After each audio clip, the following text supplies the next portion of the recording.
এটা আমাদেরকে ভালো করে এখনই সময় হয়েছে খেয়াল রাখতে হবে। এই যে এখন দেখেন পাঠ্যপুস্তক সংশোধন, ভুল সংশোধনের জন্য কিছু লোকের দায়িত্ব দেওয়া হইতেছে। বলেন দেখি, বেশ এ যাবৎ যতগুলোকে শিক্ষামন্ত্রী বানানো হয়েছে, শিক্ষা কারিকুলামের যাদেরকে দায়িত্ব দেওয়া হয়েছে এ যাবৎ, বলেন দেখি একজনও কি সূরা ফাতিহা সঠিকভাবে পড়তে পেরেছে? না পারে নাই। একজনও সূরা ফাতিহার অর্থ জেনেছে? না পারে নাই।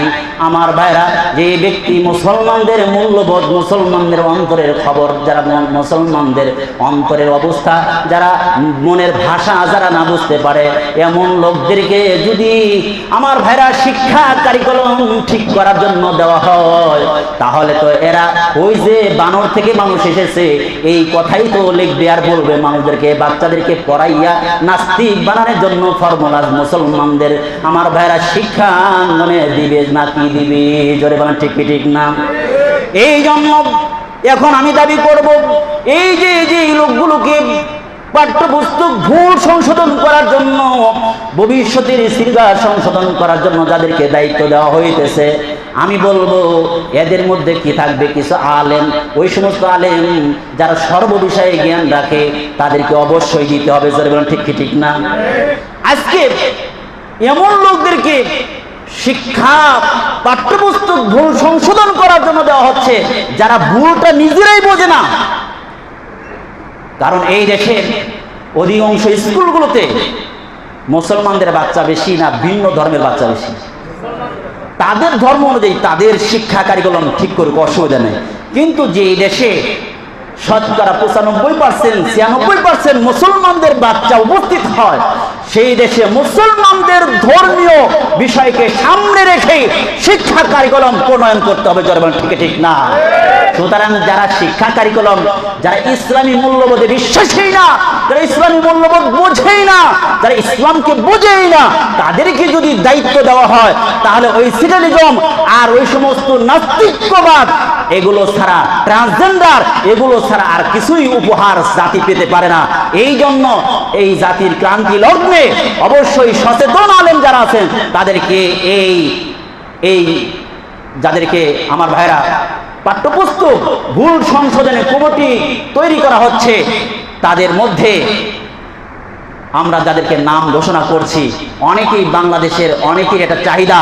শেখ আহমদুল্লাহ আছেন, শেখ আব্দুল হাই আছেন, শেখ রেজাউল করিম আবরার আছেন, এই জাতীয় যারা অভিজ্ঞ নদবী সাহেব আছেন, যারা এরকম অভিজ্ঞতা, সর্ববিষয়ে অভিজ্ঞতা রাখে, এই শ্রেণীর অভিজ্ঞ আলেমদেরকে যদি সাথে এই ভুল সংশোধনের জন্য দেওয়া হয়, তাহলেই মুসলমানদের চাহিদা পূরণ হবে এবং ভবিষ্যতে যদি নাস্তিক না হয়, নাস্তিক হওয়ার রাস্তা বন্ধ হবে।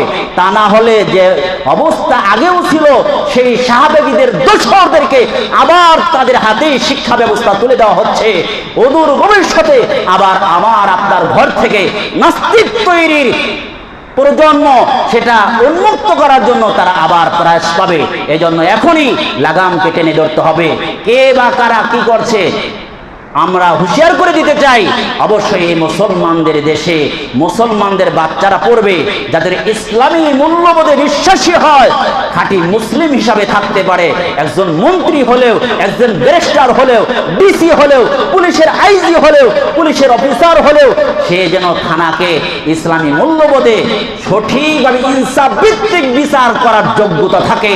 এই যোগ্য কারিগর করার জন্যই অদূর ভবিষ্যতে সামনের কারিকুলাম, সিলেবাস সংশোধন করতে হবে। জোরে বলেন ঠিক কি ঠিক না?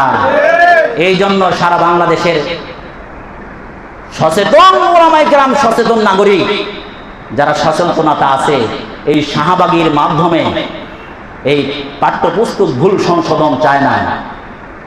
আর একটা বিষয়, গোটা বিশ্বে আবার এমনি তো আগুন জ্বলছে, সেখানে আবার কিরোসিন ঢেলে দেওয়ার চেষ্টা করছে। মুম্বাইতে আবার কি করছে? রাসূলুল্লাহ সাল্লাল্লাহু আলাইহি সাল্লামের নামে কটূক্তি করছে।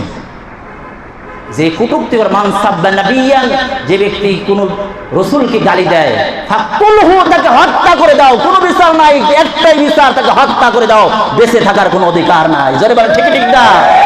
সুতরাং সে যে দেশেরই হোক রসুলকে গালি দিবে, সে বাঁচতে পারবে না। যদি হাতের নাগালে পাওয়া যায় তাহলে সাথে সাথে তাকে হত্যা করে দিতে হবে আমার ভাইরা। এই জন্য আজকে গাজীপুর চৌরাস্তায় এটার বিরুদ্ধে প্রতিবাদ মিছিল আছে। যারা পারি ইনশাআল্লাহ শরীক হব এবং আমরা যার যার জায়গা থেকে প্রতিবাদ করব। যারা রসুলের চরিত্র নিয়ে কথা বলে ওরা জাতির দুশমন, মানবতার দুশমন, রাষ্ট্রের দুশমন, সভ্যতার দুশমন। সুতরাং ওদের বেঁচে থাকার অধিকার নাই।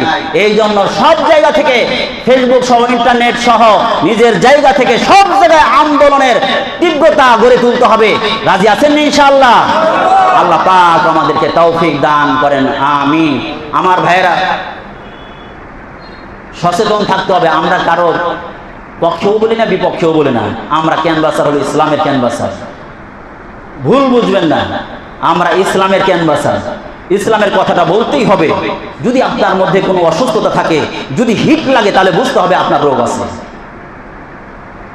কোরআন সুন্নাহর কথা বললে যদি দিলের মধ্যে হিট লাগে তখনই বুঝবেন। যদি আঘাত লাগে, কষ্ট লাগে, তাহলে বুঝতে হবে আপনার রোগ আছে, মারাত্মক রোগ। তাই রোগটা দূর করতে হবে, রোগটা যে কোনোভাবে দূর করতে হবে দোস্ত। যদি রোগটা দূর না করে পাল্টা কিছু করার চিন্তা ভাবনা করো, নিঃসন্দেহে তুমি আব্দুল্লাহ ইবনে উবাই ইবনে সালুলের সাথে কিয়ামতের ময়দানে মুনাফিকের কাতারে তোমাকে দাঁড়াইতে হবে। জোরে বল, ঠিক না? এই জন্য আমরা সব সময় ইসলামী ঐক্যবদ্ধ হতে হবে, এক প্ল্যাটফর্মে দাঁড়াইতে হবে। ইসলামের সাথে আমাকে থাকতে হবে, যে যে দল করেন, কিন্তু ইসলামের সাথে থাকতে হবে। যখনই যেখান থেকেই ইসলামের ডাক আসুক, ইসলামের পক্ষে আপনার কথা বলতে হবে, ইসলামের পক্ষে অবস্থান নিতে হবে।